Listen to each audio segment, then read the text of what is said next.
Hey, soul sisters. Hey, it's good to be back with you. Man, I first want to just thank you for your patience with me. I feel like I should be putting out way more content than I'm putting out right now, and I'm not because I'm going through this shift.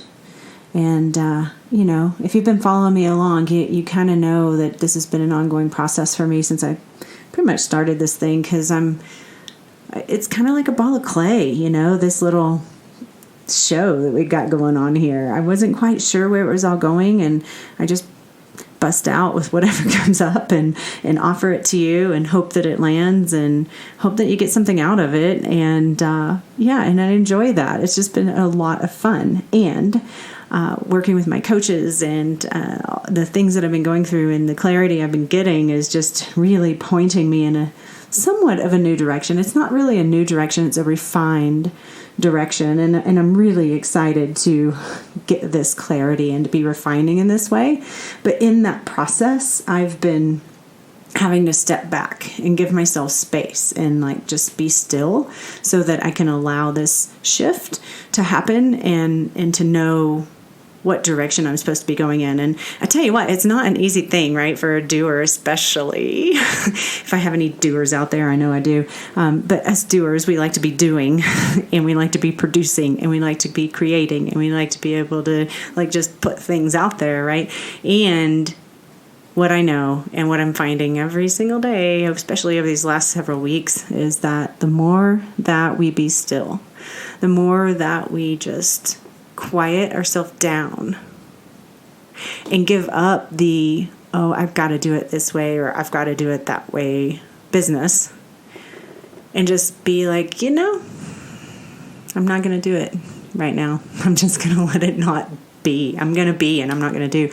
And then just be that way for a little while and see what happens, because I am finding that all these downloads are coming in, and all this restructuring is coming in of my psyche, of my energetics, of where how I show up in the world, and on an energetic plane. I can just see all this reconfiguration happening that's really exciting, and so not happy with my ego's not happy with it, right? Because my ego's like, oh, you should be doing all these things, and I'm like, yep. And we're not doing that way anymore. So things are in transition, things are shifting, and things are really getting more focused within more intention. And then I'm very excited about that. So I don't know if you've noticed, but we've changed the name of the show. It was Turn Your Soul On Radio, and it's changed to Turn Your Soul On, the ultimate biohack for women. So I'm really excited to get clarity around that name and to know where we'll be focusing our attention. And I'm just sitting back and working on the next episodes and what will be coming up, and stepping more fully into biohacking for women. So this is a new concept, really. Biohacking is not even really a term that's well known by many women at all. I ask almost every single woman I see, and I'm like, do you know what that term means? And most of them say no. Very few say yes. And that's what makes it so great, because it's a male-dominated industry, and we're about to take it by storm, ladies. So get ready, because biohacking is becoming good for us too, and it's not going to be good for us to do it the way that the men do. So, and I've been studying this stuff for some time, and I've got some ideas that are going to help you excel in your life. So I'm really excited. Get ready for the newfound Turn Your Soul On. And for today, what I'm going to do is I'm going to share, I'm going to introduce you to a wonderful woman named Jessie Bauer.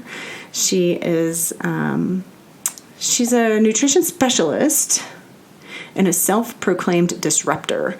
And I think that's just such a fun title to hold for yourself. And I think you're going to really enjoy the show.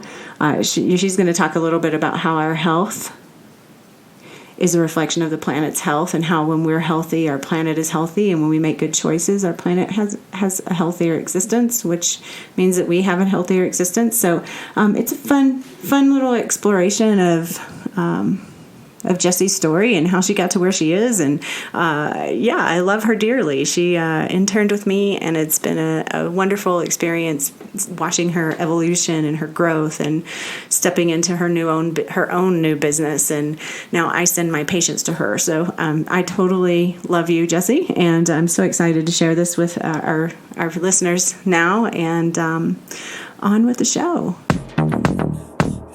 You're listening to Turn Your Soul On Radio.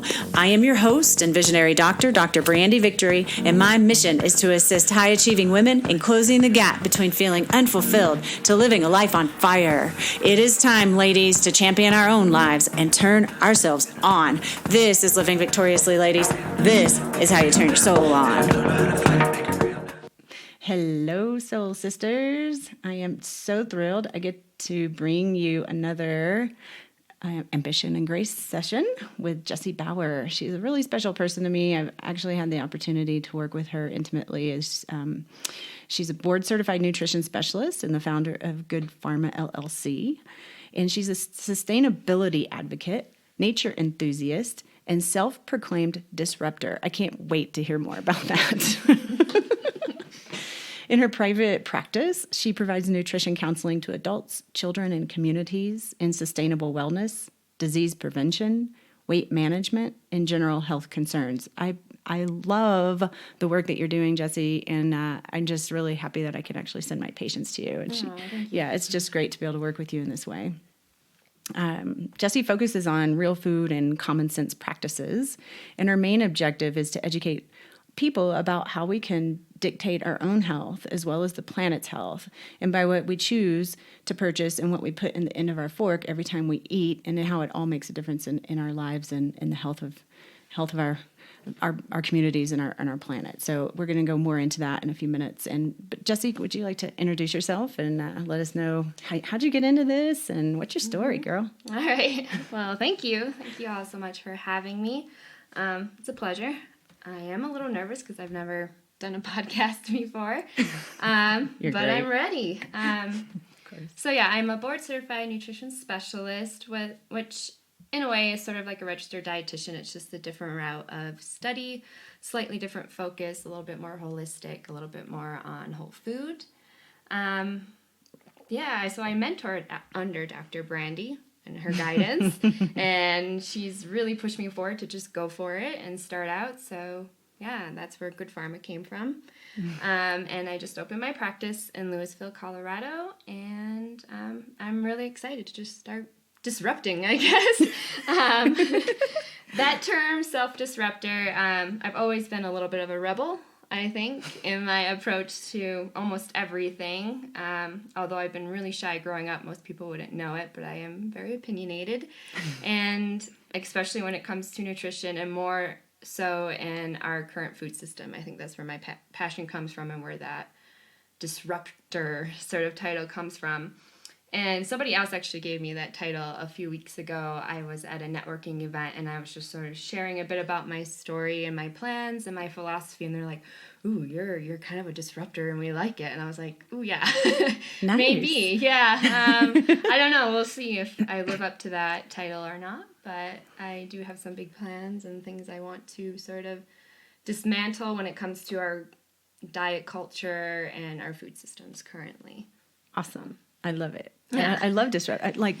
That's a very empowering term. Mm-hmm. Yeah, it's very empowering. Yeah, I think it keeps my ambitions high every day when I think about. Yeah, that's really cool. That. I love it. I think that's important. Like you're just like stimulating my mind. Right? I'm like, oh, we could all take some sort of empowerment term to, like, signify what we're doing in the world to give us passion, more to enhance our passion and to give us more drive in the world. I love that. Thank you for that. I'm gonna have to think about that for myself. Awesome. And then, what made you get into nutrition in the first place? Like, what's your driving force? I think it's been building for a good 15 or so years. I come from Wisconsin. I come from humble backgrounds, working class family, kind of grew up in times at the beginning of my childhood where my parents were working 2 to 3 jobs each, struggling, to sort of keep food on the table. And what we had was just to get by, ramen packs for 10 cents. I remember our stove breaking, and I think it was the oven, maybe not just the stove, but I just remember living out of the microwave for a few months, like whatever we could cook. So basically canned soups and flour tortillas with shredded cheese on top, and to make a pizza and whatever my mom could creatively make. But we also kind of lived, I lived in the rural setting, about 20 minutes from any town. And the town that we were in had one grocery store. And so we were kind of reliant on whatever that store brought in. So you could kind of say it was a food desert. We're surrounded by corn and dairy farms, not any other sort of farming. And I think growing up, I started just realizing the food I was eating, I wasn't feeling good. And I noticed it more in high school when I was trying to do sports. And I just didn't have enough energy. I couldn't focus. I was always hungry. But then it also, like most girls, I think, had sort of a borderline eating disorder, middle school moving into my early high school years, where I was cutting down calories. And I don't even really know where it came from. Just started thinking that I weighed too much. And luckily my mother caught it fast. It was like, I'm not tolerating this. Wow. This is not good. And she took me to the local registered dietitian, the only nutrition specialist around at our little hospital in town. And I remember her talking to me and telling me what to eat. And it was all about measuring things, counting things. And she was telling me that like 100 calories of Ritz crackers was better than, 200 calories of, like an avocado or something like that. And I was like, well, that's a plant food. I don't understand. But she's like, it's less calories. But she's like, you can count it and just make sure you hit these targets. And like, why are you telling someone with an eating disorder to like be so rigid with, counting things and measuring? And she's like, measure a half a cup of cottage cheese and then put 2 grams of this on it. And now you were thinking that when you were in high school? I was. Were you conscious of that at the time? To me, it was more just not eating. So like I was home all summer babysitting my sisters. We were just stuck out at the house while my parents worked, and which was fine. We did a lot of creative things, but I just was sitting there home obsessing over, I don't know, my body and my weight. I did have a friend at the time who was thinner than me, and she would say things to me, and I think it's probably where it started to stem. And I was never overweight. I was actually very thin and lanky. Ate a lot of food, and I don't know, I was never really weighing anything. It was just more I was cutting back. I remember I would skip breakfast, and then lunch would be like 4, what are those, saltine crackers with a little bit of tuna on it, and like no more, only 4. And then at night it would be like I would try to get by with only like eating a little bit of soup, like whatever my mom made. I didn't want to eat it. I just wanted a little bit of soup. And she was getting upset with me. Right. Seeing my weight go down. So it wasn't that I ever had the notion of like knowing what it was to count calories or anything, like read boxes. Like my mom never talked to us about that. We never read labels on the box and understood that. And we had one general nutrition class in like the 7th grade, but that all turned into more sex education than actually focusing on nutrition. So okay. I mean, I've always heard like eat 2,000 calories a day, fat is bad, all that stuff. Sure. But yeah, I was a kid, I was going to eat what I wanted. Yeah. Yeah. So what was your friend saying to you that? Calling me fat. Oh, she was telling you. Yeah, she was just this naturally really small girl, but she was also just kind of mean to everybody. But I mean, our friendship didn't last very long past that. Well, good for you. And I don't know. And I mean, I grew up being a dancer, but it was never like anything was ever said about my weight. And it was, not like a ballerina. It was more, I really just don't know. I think it just became where you start comparing yourself to other girls. Yeah. How old were you when that girl was in your life?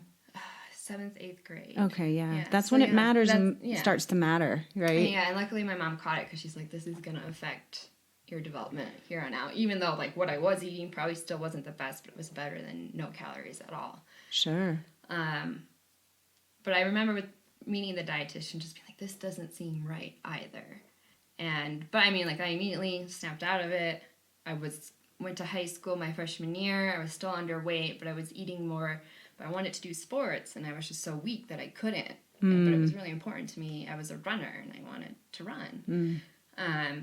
So I just eventually just got kicked out of it. But then I was getting into Wait, you got kicked out of sports? No, I got kicked out of the eating disorder. Oh. I guess. I just stopped those habits. I still kind of thought where I would be comparing myself a little bit, and you could see other girls, restricting their calories in high school, and I'm like, I know what they're doing, and yeah.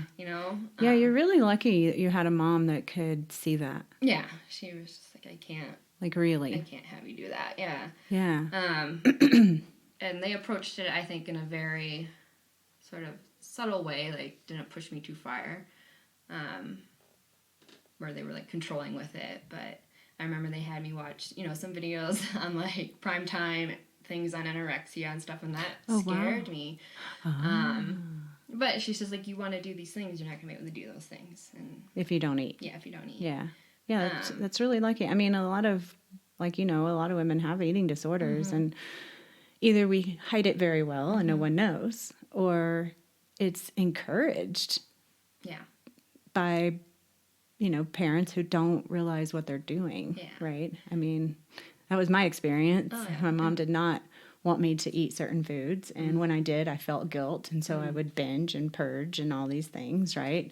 And then I would want to be like her, and she was essentially an anorexic, and just eat one lemon drop at night and drink coffee in the morning. That's what she did. Oh, wow. And so I felt well, if I can't be that, something must be wrong with me. And so, to have a parent be able to guide you, even though they didn't really know about nutrition, right? You at least had that someone there, helping you not go down that path. So it's a real big blessing. Yeah. And my mom was never one to be cutting calories or worried about anything. And my dad's family is they're farmers, they're healthy, eaters, probably too much so, you know. And I think what really got me was when I saw my dad get upset. I remember him approaching, my dad is a quiet person, but when he talks to you, it means it's serious and something, and the tears welling up in his eyes. I don't want to see you like that girl. And I think that was what I was okay.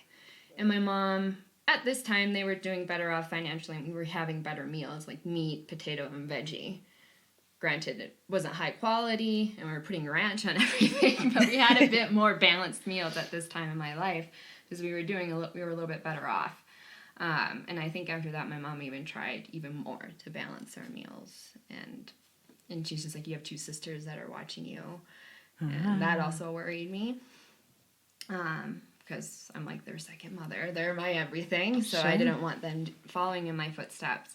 And I think then after meeting with a dietitian and being at school, first of all, what was available at school to eat, there wasn't a whole lot of healthy options. And we were more of a pack it from home, take it to school always, because it was more financially stable for my parents to do that. But I remember just reading the magazines. This is when you start getting the teen magazines. And I think that's also where I was getting the images of girls in swimsuits and things like that.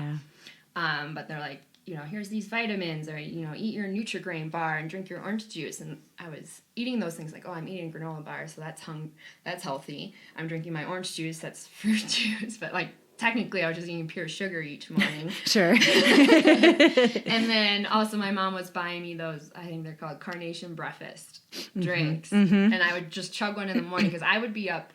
I was so involved in school with music, art, I was student council, honors, all these things, and sometimes I'd have to be at school at around 7 a.m. and I lived 30 minutes outside of town, so I was getting up at 5:36 in the morning, and going all night with sports. I don't know how I did it when I think about it, and still got my homework done. But so I wouldn't want to eat that early in the morning; it would upset my stomach. So I would just drink these carnation breakfasts. But then, later read the side of the panel and saw how much sugar and artificial flavors and just not real food is in it. And how old were you when that happened? High school. But you're pretty aware, at a younger age, really. Sort of, but still, what I thought was healthy isn't healthy. It was being advertised as healthy, and that still goes on today. Sure. And that's one of those things I want to disrupt. But I don't think I really got into health until college. So I went to school in Madison, which is pretty progressive. sort of forward-thinking town. It's a college town. It was the first time I saw a farmer's market. Never knew what that was. First time I heard of organic produce. Saw it, got to buy it. Like actually have like fresh produce that wasn't shipped in from everywhere and that was local, which I really enjoyed that. And then I found it was the Where first were you time, living? I'm sorry. Madison. Okay. Which is about an hour and a half or so from where I grew up. So it wasn't far. But it's like the closest big metropolitan. It's like Boulder, it's like maybe slightly bigger. Okay. And then I found that was the first time I saw Whole Foods. And then a co-op we had, which was called the Willie Street Co-op, which a friend introduced me to, and it became like my safe haven. It's kind of like a natural grocers to a smaller scale. They do nutritional free classes of all sorts. It's all local, organic, just clean food. And I'm like, okay, this is twice as much as what I'm paying here, but I like my options. I'm willing to spend the money on it. Like, I never ate out in college. I only ever made my own food. And I think that's just where I just started. Like, I just taught myself how to cook. And then I went abroad after school, after college, and I was in South Korea teaching English for a couple years, and I actually had some struggles with my health. Like, I started having digestive issues. I gained a lot of weight. I wasn't living the healthiest lifestyle. I mean, it's a drinking culture. I was out on my own. I think I was drinking too much, and the food was really spicy, and it probably just too much rice, and I was eating more meat than I normally ate, and and then I just started researching more and teaching myself. And I also had a friend, one of my best friends there, she was really into health and was actually studying to sort of be like a nutritional coach / life coach, and she actually taught me how to cook with more real food, like even more than I taught myself. Like, I learned how to make my first like real salad dressing from her. Oh, nice. And I think it just slowly progressed over those years, both through my own health struggles and also with my family. And it was at this time where like my grandfather was diagnosed with Parkinson's, his brother with ALS, there's diabetes on my dad's side as well. And I was just like, okay, what we're doing isn't healthy. And then I'm like looking back at what I had access to and what they're eating. And I'm like, well, yeah, Grandpa ate ice cream every day and drank a couple Pepsis every day. And now he's and now he's just deteriorating. So you had already put those kind of pieces together, like the food you're eating makes a difference. Oh yeah. And I just could feel it, and I could see it in my skin. Like with PMS and things like that, I noticed, like when I started cleaning stuff up, how that stuff got better. And so then I started doing an online course for a holistic health coach. And sadly, that school was shut down halfway through my program. Oh my goodness. Yeah, that's all right. I didn't do enough research, but it was in that I moved back to the U.S. and I was living in San Francisco, and I knew I always wanted to get a master's degree, and I knew I kind of always wanted to be sort of in the teaching or education realm, as well as helping people. And then I discovered a naturopathic medical school, which was focusing more on food, holistic health, nature, which I was really getting into natural health, herbs, and Chinese medicine, just really exploring. And so I applied and got in, and I did a year of that. And after that year, after working in the clinic a bit and doing the studies, I just realized there still wasn't enough focus put on food. Like, naturopathic doctors are wonderful, and they spend, a good 2 hours with each patient, but after you get through exams, tests, labs, all this stuff, it's like, we have 5 minutes left, and I need you to go eat kale. And they're like, I don't I don't know where to get that, or I can't afford it. I don't know what to do with it. And that's the part I want to focus on. It's the basic stuff that people need to do every day that they just seem to be lost with and don't know where to turn, or just confused with, or don't realize they have the capability of doing it or the access to it. And I just transitioned into the master's program, and then here I am. Here you are. Yeah. Awesome. Yeah, I'm curious. So when you were in Korea and were gaining weight, was that a mental struggle for you as well? Nah. Not really? I didn't really even notice it too much until I saw some photos. I'm like, ooh, I'm looking voluptuous. And my friend's like, I like you like this. Like, I think you look great. And I was like, all right.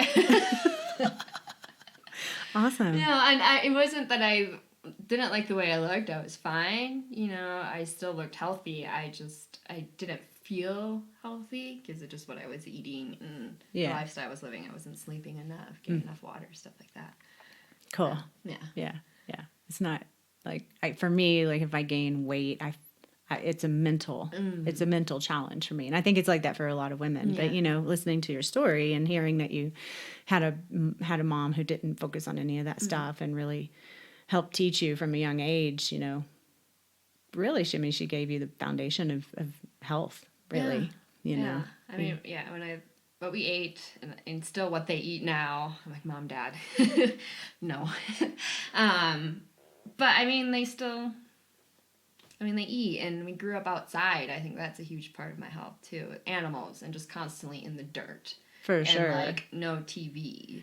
Yeah. And just being a wild child, I guess, in nature. Yeah, and we come in and our parents teach us what they can, and then we typically surpass them in some point of our knowledge as we grow into the human beings and adults that we grow into, and sometimes our parents are watching us and then they can learn from us and follow that. And then a lot of times, and it seems like most of the time, that's not their path, and for me, I don't know how it has been, but for me, that's been a huge struggle because I've found this way out. I've learned how to be healthy. I've resolved all these problems in my body and no longer on medication, and Mom, I can show you how to do this too, because I want her to be as healthy as ever, right? We all want our parents to be healthy, and then they don't follow, and then it's like, oh man, how do I deal with that, right? Yeah, so it's a challenge when you come into that understanding and you see that your family could be doing better. Yeah, they've been open somewhat. My dad's had a few health scares, and they make juices here, and they go in bits where they're doing it a lot and then when they're not. I think they're in a little bit of the off right now, but they're again working a lot, and that's also, part of the struggle or excuse too is time. And they still kind of live in an area that it's semi-food desert. I mean, they do have a farmer's market, but there's like 4 stalls. I've been to it, but they're trying. Yeah. There's still, just the local grocery store where, organic still isn't a thing, and not that that's always the primary focus, and it's mostly fast food, and it's Wisconsin. We eat brats, cheese, beer, and fish fries. Everything is fried. Right. Like when I go home now, I don't eat. I bring my own food. Yeah. If I just even try to be polite and eat it, I just feel awful. So I just can't. And I think they see that a little bit. Oh, I'm sure. Of course they do. Yeah. I mean, obviously your mom has been watching your food intake since you were a child, right? Right. Yeah. And I mean, was that a challenge for you, like making that transition of going and not eating the food there while everybody else is eating it? And you're just over here eating your bananas or whatever? A little bit. Or I just take the potatoes and a piece of ham at Christmas. My favorite thing my grandma used to make was cheesy potatoes. Oh. And it's potatoes with Velveeta. And, oh, yeah. Oh, my God. So I was like, Grandma, we can make cheesy potatoes, but we can make it in a different way. But, she's been doing it this way her whole life. It's her recipe. It's her thing. And everybody wants Grandma's cheesy potatoes. For sure. And even Ryan, my partner, he too is just like, I can't eat this stuff. He's from Minnesota. His family eats very similarly. And at first I was like, are we going to come off pretentious or that, we think we're better and we don't want to and we don't want to be rude. It's just, and my parents now, they'll ask what do you guys want to eat? Or she'll make sure she has sweet potatoes and this or, awesome. Or we'll be like, we'll cook dinner. Let us cook you dinner. And they'll eat whatever we make and they usually enjoy it. They try, or they'll be like, we're ordering pizza tonight. I'm like, that's okay. You guys can have pizza. I'll just make myself this. And they're fine with it. Awesome. So, wow. Yeah. Well, that's really lucky. Yeah. I mean, at least that's what they say to my face. Yeah. No, they seem all right. And then they learn too. They ask questions. And yeah. And then I've also heard you talk about your nephews and nieces that are coming up and they're coming up in that world and how that kind of challenges you as well. It is. It does, but I mean, I'm not their parents, and I'm not gonna push. I don't want to ever make my sister feel guilty about any of the choices she makes. And they do pretty good. The last time I was there, my niece was just eating. She was obsessed with avocados. It was just like a thing of avocados. She's just throwing avocado in her mouth and eggs, and I'm like, okay, I couldn't be happier. How old is she? She's like over 1 now. Oh wow! Oh, that's wonderful. Yeah, that's wonderful. And Finn, and I made Finn a smoothie, and he was obsessed with it. He just kept drinking, and he kept coming over to my glass and wanting more. And awesome. And I bought, they bought them an Instapot, which I think is the greatest invention ever for Christmas. And my sister says she's been using it. Oh, that's wonderful. See, it is rubbing off. Yeah, it is. But they also live where they live too. The closest grocery store is 30 minutes away. Yeah, I know. I know. I hear you. Yeah. I do. Yeah. And it's not an okay excuse. Yeah. It's really not an okay excuse. Time and accessibility is not an okay excuse. For me personally, I wouldn't live somewhere where I don't have access to healthy food. I just wouldn't. And that's why I live here. That's why I lived in California. That's why I left Texas. One reason, not the only reason by any means. But beyond that, even, I mean, there's Thrive Market. There's all different kinds of ways to access food now, that are in CSAs. And I just think it's a horrible excuse. There is. And part of the struggle, I think, is that people don't know about all of them. And so food deserts and food insecurity is a big passion of mine. And then one thing, when it comes to my philosophy on nutrition, I'm food first over anything else. We're going to talk food, what you can access, what you can budget, where to get it from, what it means, and making sure those choices that you're making when you purchase your food, you're thinking about everyone that's involved. That's the other big thing for me. That's the sustainability piece. Like, how are the farmers treated? How are the animals treated? How long was it in the car when it got here? How much gas did it take? I want people to think about all of those things. But then I have written a few papers, and my thesis was on food insecurity and how that affects people's health and the health of the nation. And it's just so involved, and there's so many pieces. And part of it's, I like to put 50% of the blame on the person and the other 50% on, policy. The system. Yeah, the system. The food system, the farmers, big pharma, big ag, big business, big medical. All of them play a huge part, and they're controlling a lot of what people have access to. And, you have people that don't have a car, and they have to take a bus, an hour and a half to get groceries, and then they have to go back with their groceries. So they're not going to want to carry all this stuff. And then, or they live in a place where the only place that has food is a convenience store or is fast food. And so sometimes I like to be like, okay, you are your choices. You are capable of doing things. But when you have a single mom working 3 jobs and kids at home saying, I'm hungry, and she's got $4 to spend, she's going to buy white bread and eggs, And so there's those are specific instances, but, those aren't the majority. And the majority of us can make better choices and have access to better choices and are capable of growing our own food even. Thank you. Yeah, so that's a huge thing I want to think about. It's you can grow just in a small pot a good amount of food that saves you money and is fresh, and you know where it's coming from. And those are the things I focus on, and those I think where the disruptor part of me comes in is tackling the food system part of that. I want to empower people to take their health back, but also be responsible for their own choices. And people are like, well, you might be being too mean, if I'm calling someone out. I'm like, well, you didn't need to buy that, and you tell me you can't afford organic, but you can go to Starbucks every day and spend $4 on a latte. Thank you. And you can go to Trader Joe's and get a 5-pound bag of organic carrots for $4.99. And that whole bag of carrots, that's a big bag of carrots, 5 pounds. It's the same as a latte or your soda, or when you go out and you need to have a beer or something with a friend. You don't need to be doing those things. So I think it's showing people where their priorities need to be and making health a priority, I think, is my ultimate goal. So, if you're going to be healthy, that's what you have to do. Yeah, it's not always fun, but it becomes easier. And once you start to feel better, you don't want to feel anything else. So. Yeah, it's not always fun, especially when we've been indoctrinated to the fast food, fat, salt, sugar, chemically laden, scientifically put together to create addiction in your brain food, or what we call food, quote unquote.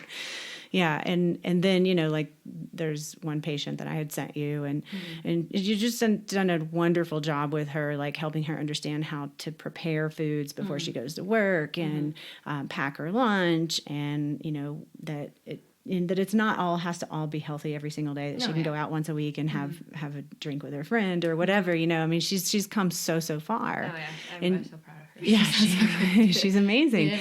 And she's doing the 10-day transformation program right now that I'm hosting. And one of her goals is to enjoy food again. So what that tells me is that even with all of this stuff that she's learned and been doing for herself, she's still in her mind, health food's not good. Yeah. And health food's not yummy, right?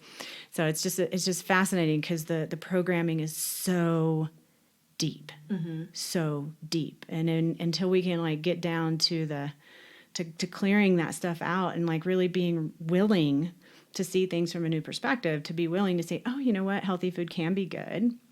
Now, granted, sometimes it takes eating it for a little while for your body to start craving it, right? Like, oh, yeah, some broccoli sounds good today. I would have never said that when I was 19, right? Yeah, but I do now, and that's the place we want to help get people to, is that place. Yeah, and you're just doing a great job of that, so thank you. Thanks. I hope, and it's still the beginning, and I hope, but I've been out in the community a little bit now and talking to people about this, and they're like, wow, that sounds great. And I'm like, okay, come aboard. And they're like, oh, no, I'm not ready. But they like, at least they're like thinking about it and they like the idea, and they really like the idea of like, oh, yeah, it's sustainable. We need to fix our choices, because what we're doing now, the earth is dying. And part of her death is the way we choose to consume and the way we're growing our food. That's right. And that's where my focus is. I want people to understand that their choices they're creating the future with their choices. And I mean, if you're brave enough to bring children into this world, I think that should be a priority of yours. And when I see parents buying Fruit Loops, I just, granted that's what they grew up on, but I'm like, there's so much information out there now. Granted, in the nutritional world, it's confusing. But there's a lot of common sense nutritional information out there, or common sense that we should know from generations before us, and from ancient diets, and from the healthiest cultures out there. We just seem to ignore them, but we should know, Fruit Loops isn't a good choice. So I do put that responsibility on that parent for making that choice for their child. Yeah, and when and somebody's like, "Ooh, this sounds really good," and you're like, "Come on board," and they're like, "I'm not ready yet." The real question is, why not? Yeah. Like, what is that? You're telling me this sounds good, but you're not willing to step into it. So is there must be a gap in your what you desire and what your integrity is. And I think it's so vital for people to really like start to look at that, because if there's a desire or something that you think is a good idea, but you're unwilling to uphold that, there's something within you that's causing you to be out of integrity with yourself. Because when something feels really good and you're on fire for something and you're like, yes, this sounds really good because this is a higher vibrational place to be. This is a great thing to do to support nutrition so that our world becomes a healthier place. I mean, all the people and our communities and the planet itself, like that's high vibrational work that you're doing, right? And if somebody sees that, they know that, they can feel that. Like the question that I just invite everybody to ask is, why is it that I'm not stepping into that? What's holding me back? The pushback I'm getting right now, and it's financial and it's time. So they think they don't have enough time. And I tell them, well, go back and look at what you did today. Like, how many times did you pull out your phone and stare at it for 30 minutes? Or are you sitting on, I know we all like to come home and relax, and Netflix is addicting. It is. And I get that, and doing that once in a while is great. But, if you can take an extra 30 minutes before you sit down and prep your lunch for tomorrow, there's time. There is time. Or just sit down and look up some recipes. I will give you a ton. Or they're everywhere. I mean, Pinterest is amazing. Right. It's addicting. Look for recipes. And then make your shopping list and go do it. And I think it's just teaching people they just have to rearrange their priorities. And then when it comes to the finances, yes, starting a new health journey is a financial commitment. Especially if you're like revamping your pantry and you have to buy all these new things. Right. And if you're shopping for things you're not used to spending money on. But there's always there's money somewhere. You just have to sit down and, again, analyze where you're spending it. And I tell people, look at your plans for the next 3 months. Like, do you have any necessary travel that you need to, plan for? Things for your kids, what's coming up, what are the necessities, and then what are you spending on that you maybe not need to? Are you going to a concert? Are you going out to eat? Are you going out with friends? Can you instead cook a dinner at home together, like a healthy one? But like, where is that money where you can maybe there's always going to be some money, I guess, and I want them to find it and invest it in their health instead. I'm like, is there some money where you can take to invest in yourself? Because you need it. And if I do my job right, and you as well, this should only be a few months if I can set you up to properly be able to do this on your own. And you make it into a lifestyle. So like, investing in me should only be a short-term thing. Investing in yourself should be forever. Forever. Yeah. Yeah. And I think that's where my pushback is. And it's like, talking to people about money is never easy, but... Yeah, I get that. Yeah. I really do. And that's an excuse too. It is. And we live in a society where people have health insurance and they expect their health insurance to cover everything.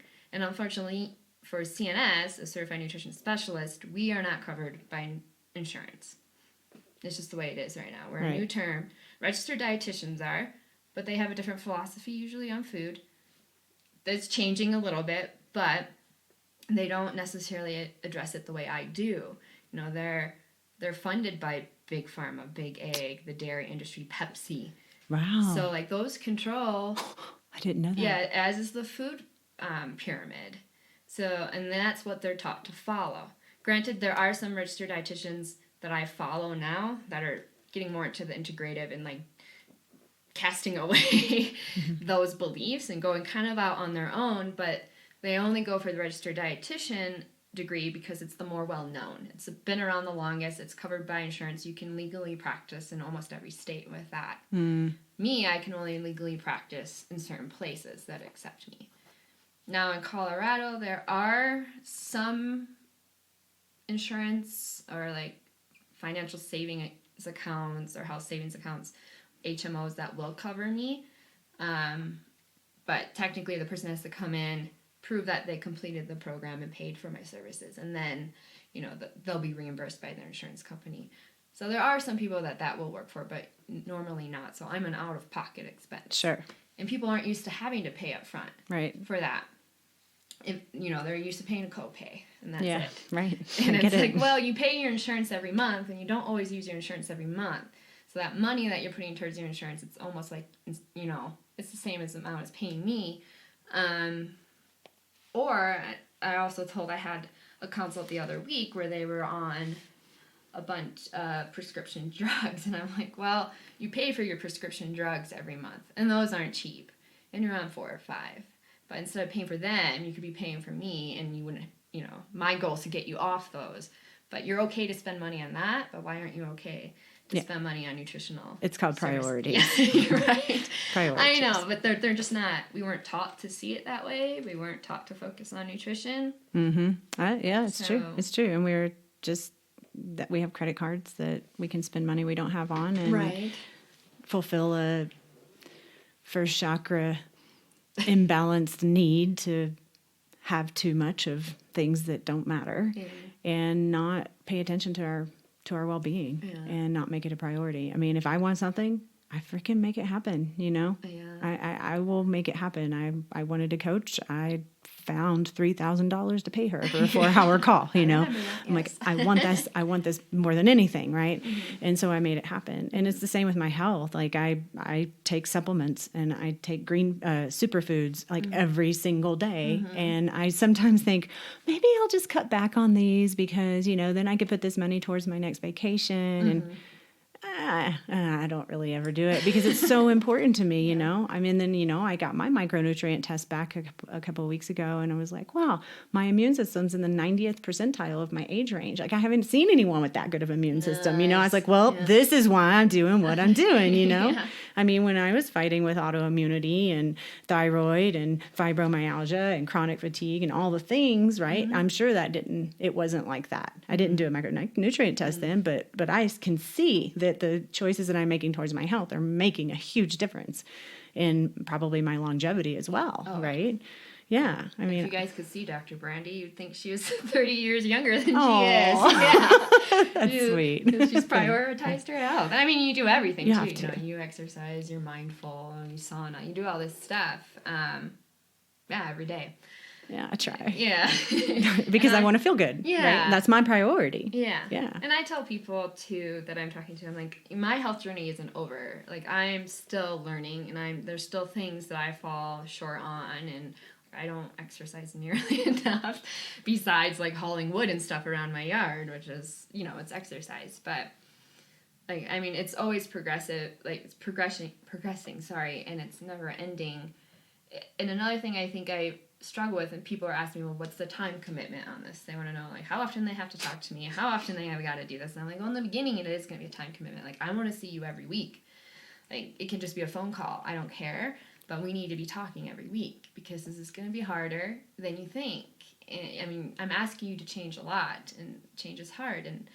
And I'm not just asking you to change your food. I'm asking you to change how you think about food, how you plan around your food.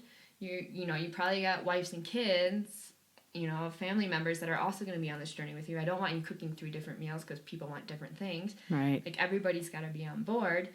But we're also talking about your relationships, your environment, your community, your stress level. Like, how are you handling all those things? You can change your food all you want, but if you hate getting up in the morning, or you hate going to work, or, you and your partner aren't getting along, we're never going to get better. Right. I find that stress is the number one thing. Like, I mean, stress could cause you to hold on to weight. Sure. It's dictating what foods you're gravitating towards. It is true. And people are like, well, I don't want to talk about my stress, or that's, it's too intimate. And that's where I'm like, well, go see Dr. Brandy because I'm not a therapist. And, it's out of my scope. And I know the work that you do, which is amazing.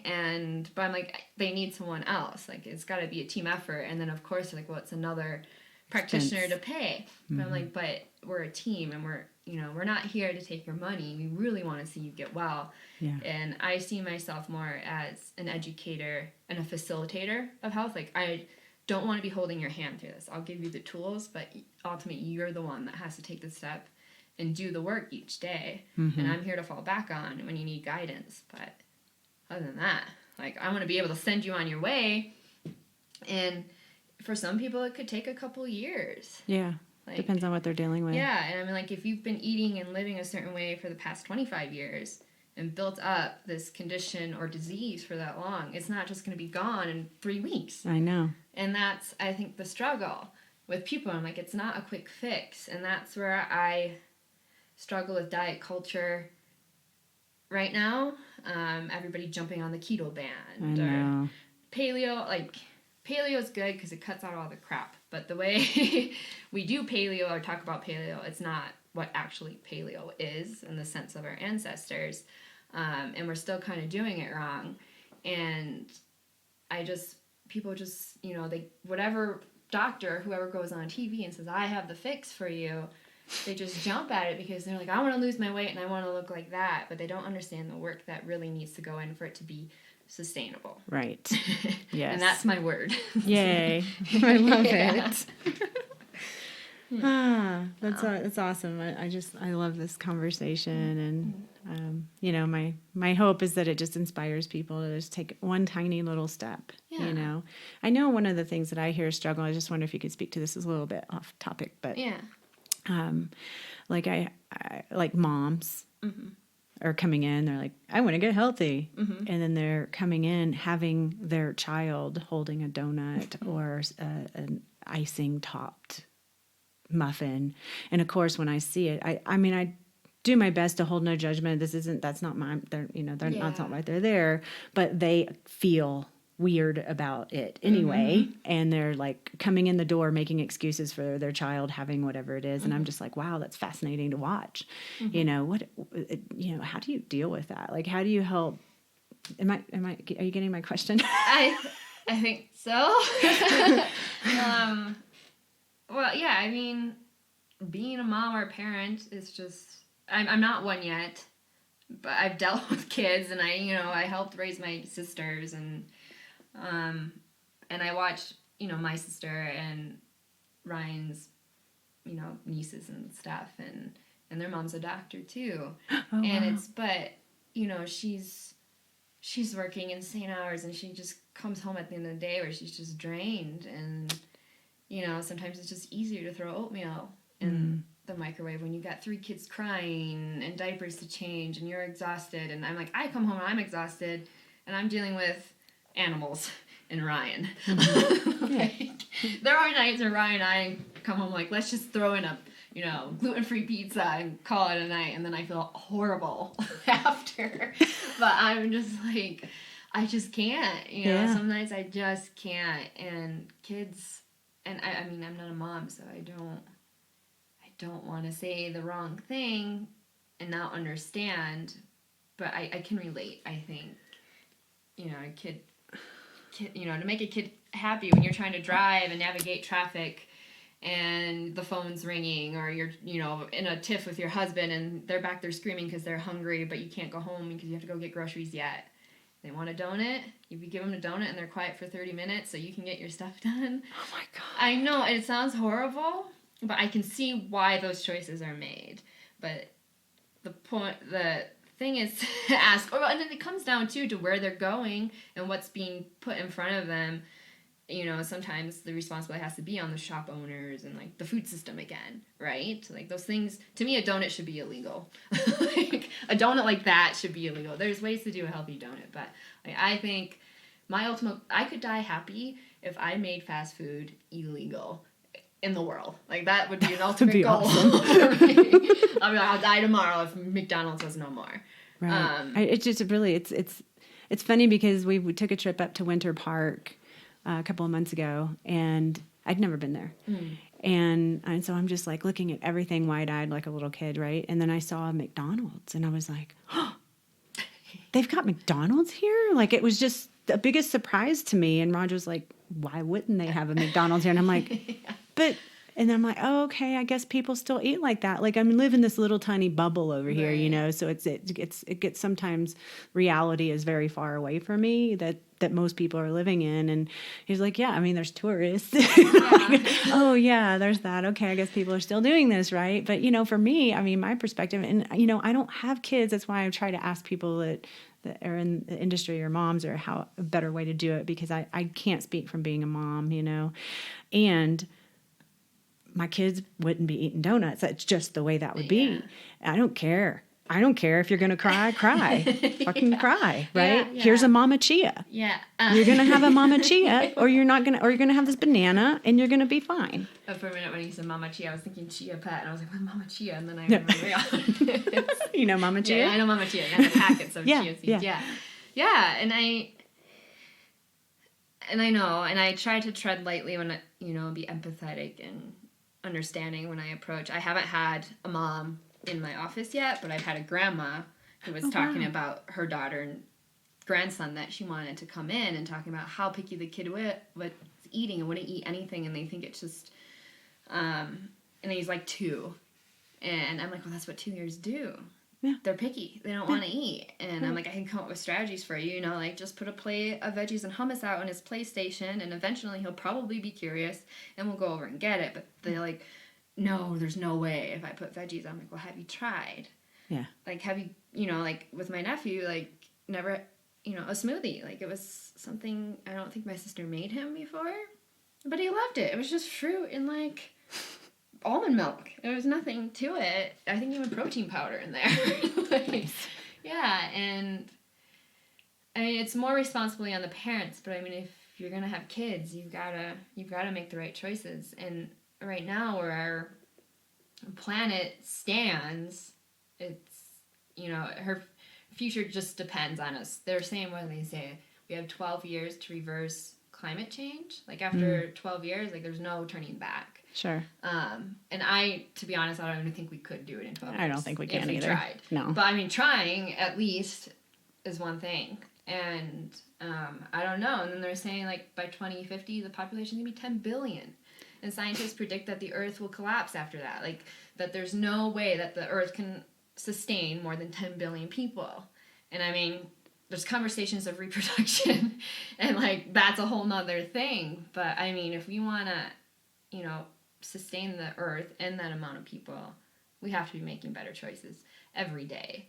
Every day. And and that comes, we vote with our dollar. And that's what I want to teach people. Like every choice you make, every dollar you spend, you're choosing which store to support, which farmer to support, and every moral, ethical thing that they stand for. Mm-hmm. So your choices reflect on you. Mm-hmm. There was just a thing that came out last week on farm and Coca-Cola, like this big dairy farm. Mm-hmm. One of the biggest ones, I forget the name of the farm, and I posted about it on Facebook. And of course, not that I have a ton of followers or anything like that, and I'm still understanding how Facebook and Instagram work, and only a couple people engaged with it. Oh, wow. Everyone else, like I can see how many people saw it and like scrolled through it, like it tells me those numbers.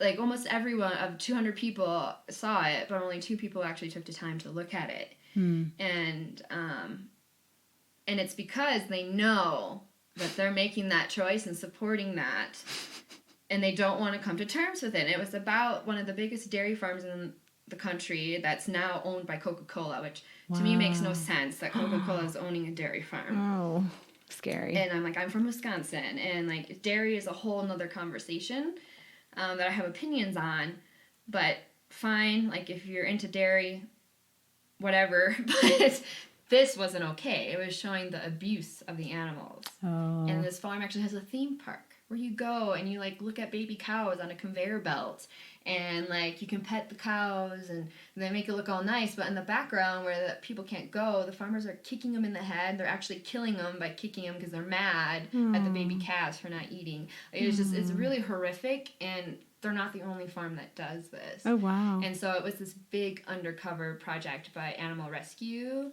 ARM. Yeah, they're like this big undercover, they're always blowing up animal abuse. And it was blowing up on Facebook, but the fact that my followers, who are all mostly from Wisconsin area right now, and some are dairy farmers, but they're small-time dairy farmers, Sure. Just ignored it, because I think they know that when they go buy that non-organic, GMO-filled, cheapest milk they can buy to put in their Fruit Loops, right, that they're supporting that. And right. I just got really upset. I was just like, I know this existed, but the fact that people still just, to them, it's out of sight, out of mind, and it should never be that. Right. And I like think just ignore it doesn't exist. Yeah. And I don't think people understand the power that they have.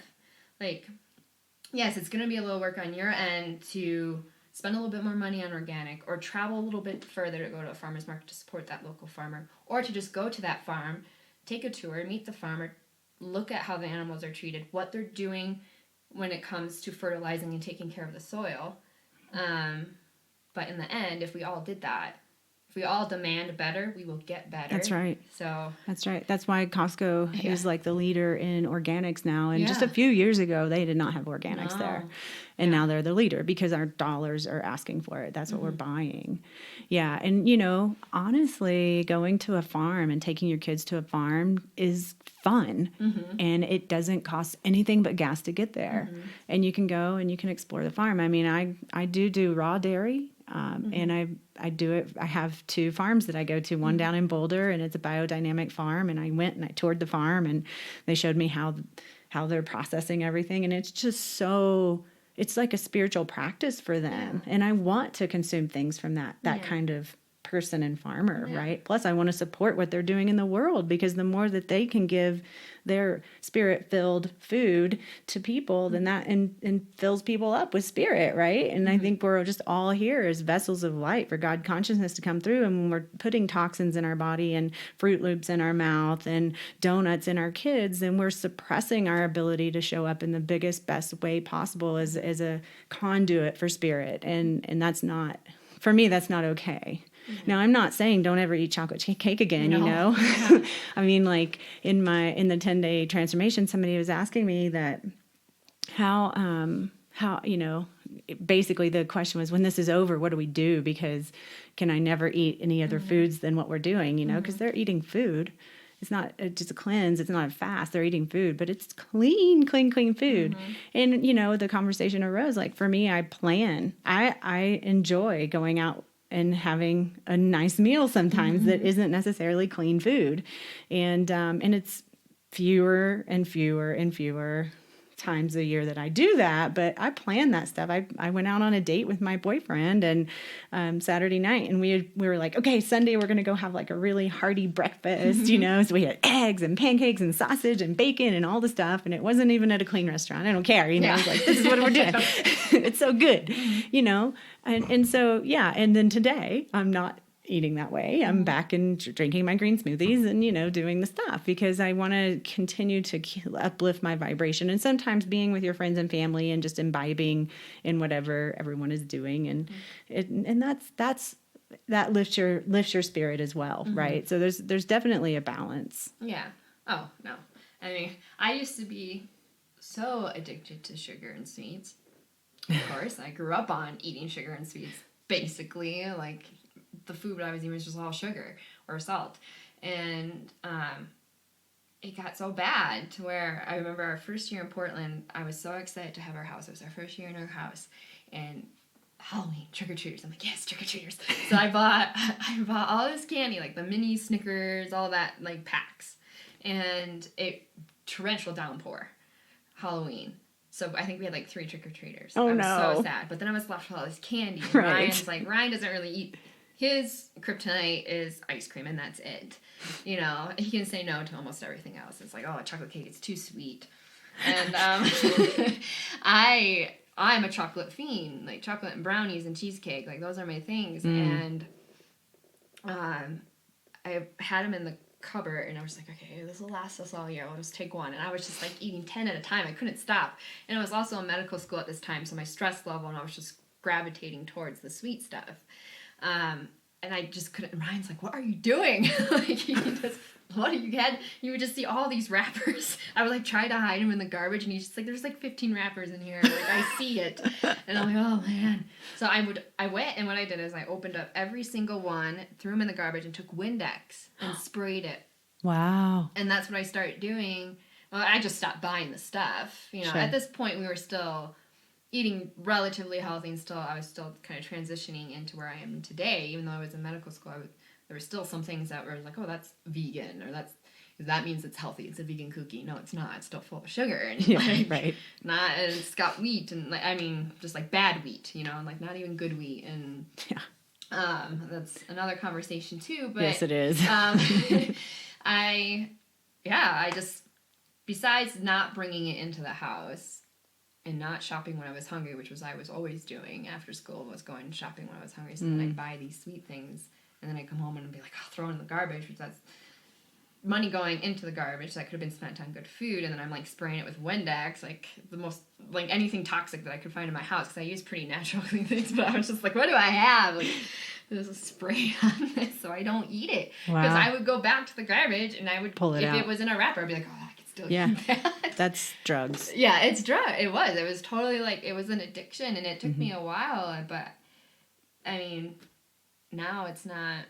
I don't really crave that stuff. The only thing we have is Ryan's ice cream, and then this like Enjoy Life chocolate chips, which still aren't that great. I mean, they're still sugary, but like the other day I was feeling a little stressed, and I realized I went in and like grabbed 3 handfuls of chocolate chips and shoved them in my mouth, because I was just like, I just need chocolate.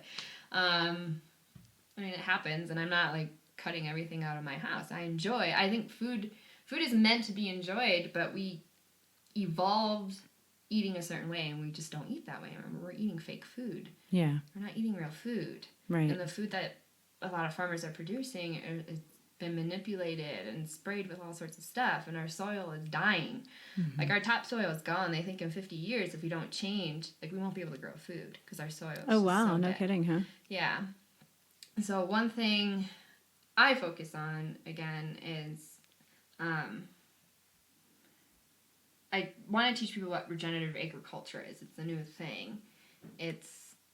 And it might make communities like veganism and stuff angry, which I tried to be vegan for a while and it just didn't work for me. Same. And we eat wild game, we eat local game sources when we can, and sustainable seafood. Like, we're pretty picky about it, but we have the option to be.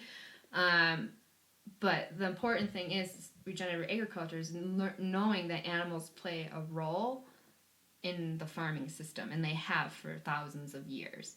And we don't need to be factory farming our animals, but we still need them.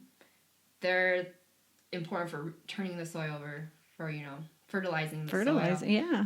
But when that animal is done their part, like, we can eat that animal as long as we respect it and it's lived a humane life. But make sure we're eating the animal. One thing that I told Ryan this the other night, he was just kind of like, okay, I want to try doing is eating more nose to tail on an animal. Like, yes. I think if you're going to take an animal's life, you should respect it by using all the parts that it provides. Amen. And that's not something we're used to doing, but it's something our ancestors did. And this whole thing with being paleo, like, well, if you want to be paleo, you don't eat meat every meal. You don't eat 8 ounces of it every meal because your ancestors didn't. Right. They may be caught, if they were lucky, they got an animal once a week, if that. Yeah. And they ate the whole thing. Yeah. But most of their diet was plants. And a plant-based diet, and I'm talking like half your plate, plants. And then the rest, protein, grains, and fat. That's what's going to be healthiest, I think, for everyone. The farmers, the animals, the planet, and us. So I love it. I think that's my roundup. I love it. Roundup. Yeah. That's her roundup. That's I my love roundup. No pun intended there. That's awesome. Yeah. Sweet. Well, I know you have a newsletter and a Facebook and Instagram pages and things like that. I'll go ahead and post the links up on the show notes page, so we'll have that. Is there anything else you'd like to say before we close? No, just thank you for your time. Yeah, I just launched the website a few weeks ago. The first newsletter and blog post is due to come out this week. Oh, exciting! And then my goal is to hopefully be doing that every week. I have a whole list of topics.